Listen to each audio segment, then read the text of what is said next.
Në një takim ku ka marrë pjesë dhe kreu i Bashkisë së Vlorës, Shpëtim Gjika, Ministri i Brendshëm Sajmir Tahiri ka kërkuar nga drejtuesit e pushtetit lokal të punohet më shumë mbi sigurinë publike.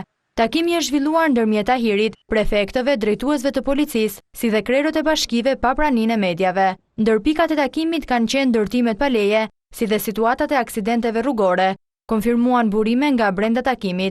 I pyetur nga një report, vetë Ministri i Brendshëm Sajmir Tahiri tha se ndërtimet pa leje dhe siguria publike janë diskutuar në këtë tryezë. Kemi shumë për të adresuar, nga siguria publike, aksidentet rrugore në veçanti, ndërtimet pa leje dhe emergjencat civile për ndërtuar frontin e përbashkët